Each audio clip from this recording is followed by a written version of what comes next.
मुसलमान जितने शिकार हैं कि किस पार्टी की तायद की जाए किस पार्टी की नहीं। मैं आपसे सवाल करना चाह रहा हूँ कि किसी मुजाहिद की या किसी पार्टी की तायद करने से कभी किन बातों का ख्याल रखा जाए। देखिए, बहुत अहम सवाल है। मैं Mohammad Abdul Aziz, president movement for peace and justice Telangana, आज कोरटले में शऊर बेदारी मुहिम वोट्स के ताल्लुक़ से इसका एक सिलसिला गुज़िश्ता चंद महीनों से शुरू हो चुका है। आज यहाँ प्रोग्राम था इसलिए मैं यहाँ पर आया और आप से मौका मिला गुफ्तगू करने का। आपने बहुत उम्दा सवाल किया है कि इस मौजूदा हालात में जो है ख़ास तौर पर जो सियासी जिसको हम कह सकते हैं कि सियासी बेवज़नी के इस दौर के अंदर मुसलमान जो है क्या करें और इसकी सूरत हाल की ज़िम्मेदारी किस पर है। बहुत उम्दा सवाल है। बड़े इख्तिसार के साथ आपको जवाब देता हूँ कि मुसलमानों की ये सियासी बेवज़नी दरअसल मुसलमानों के अपने हाथों की कमाई है। अब उसका जवाब ये है कि हमने कभी अपने वज़न को महसूस नहीं किया कि हमारी क़ुव्वत और ताकत क्या है।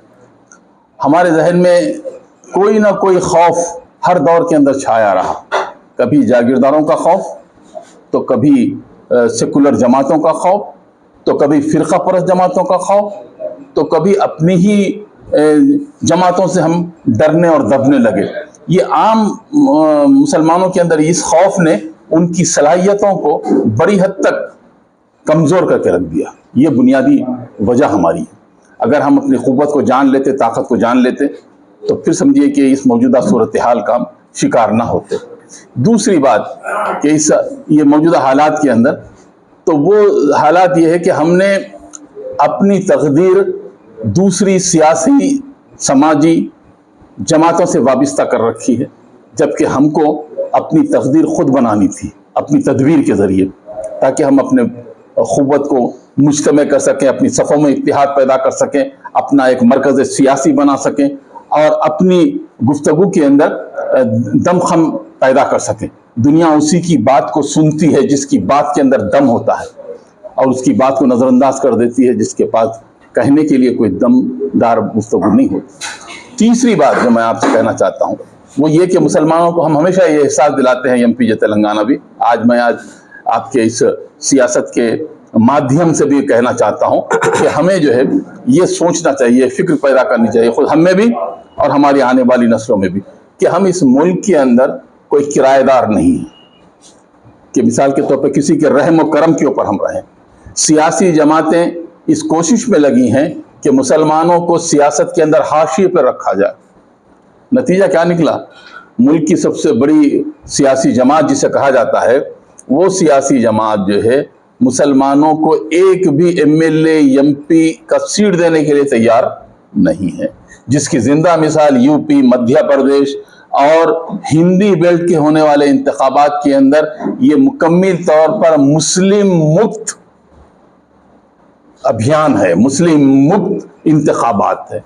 मैं यहाँ पर यह कहना चाहता हूँ और अपने नाजरीन से भी ये बात कहना चाहता हूँ कि ये बात सिर्फ किसी एक कम्युनिटी के लिए नुकसानदेह नहीं है, बल्कि हिंदुस्तान की डेमोक्रेसी के लिए बहुत नुकसानदेह है कि इतनी बड़ी जो है दूसरी बड़ी अक्सरियत को आप नज़रअंदाज कर दें, ये सोच करके कि ये लोग अक़लियत में हैं।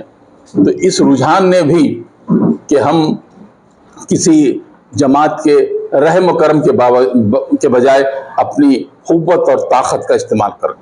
आज का जो अभियान यहाँ चल रहा है और जिस सिलसिले में कोरट आए हैं, हम ये चाहते हैं कि मुसलमानों के अंदर इंतखाब के दौरान जो राय दही का तनासुब है वो दिन ब दिन गिरता जा रहा है और यही सियासी जमातें चाहती हैं कि तुम्हारी कभी भी मर्दमशुमारी ना हो, तुम्हें मुकम्मल तौर पर न गिना जाए न तोला जाए और ना ही तुम्हारे वोटों की अहमियत को महसूस करवाया जाए। अब आप निज़ामाबाद की बात लीजिए तो निज़ामाबाद में 1,16,000 राय दहिंदा हैं, मुस्लिम राय दहिंदा। पोलिंग होती है 12%, 18%, 20%। जाहिर है अगर किसी माइनॉरिटी कम्युनिटी के अंदर 80% लोग अगर वोट नहीं डालते तो फिर जाहिर है जो आदमी मुंतखब होगा वो उनके मसाइल को क़तई तौर पर हल नहीं करेगा। तो एमपी जो गुज़िश्ता 2 महीनों से इस कोशिश में है कि हमारी राय दही का जो टर्न आउट है وہ کم سے کم 80 تا 90% ہونا چاہیے.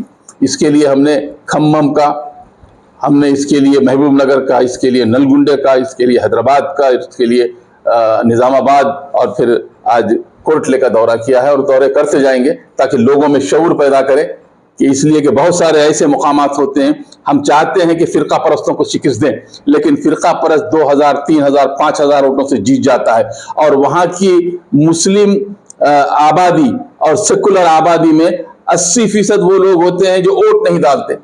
اب ظاہر ہے اگر یہ لوگ ووٹ ڈالتے تو یہ 2 3 5 ہزار کے ووٹ سے یہ منتخب کبھی بھی نہیں ہو سکتا.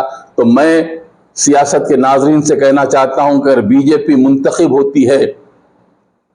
ہوتی ہے تو وہ ہمارے ووٹوں کی وجہ سے، کہ اگر ہم ووٹ نہ دیتے ہیں تو وہ منتخب ہو جاتی ہے.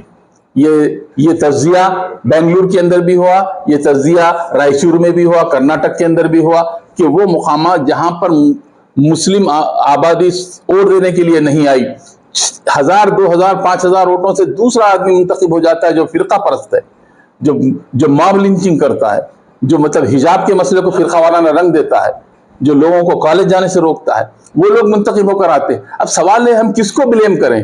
ہم اپنے آپ کو بلیم کریں کہ آپ نے ووٹ کی طاقت کو استعمال نہیں کیا، جس کے نتیجے میں بھاجپا اقتدار پر آئی، جس کے نتیجے میں فرقہ پرست عناصر اقتدار پر آئے. تو یہ ہمارا کہنا ہے کہ اس بار ہمارا ٹرن آؤٹ بڑھنا چاہیے. اور پھر جیسے آپ نے سوال کیا، اس سوال کا آخری حصے کا جواب دیتا ہوں کہ اس وقت مسلمانوں کو اپنے دوست اور دشمن کو پہچاننا چاہیے.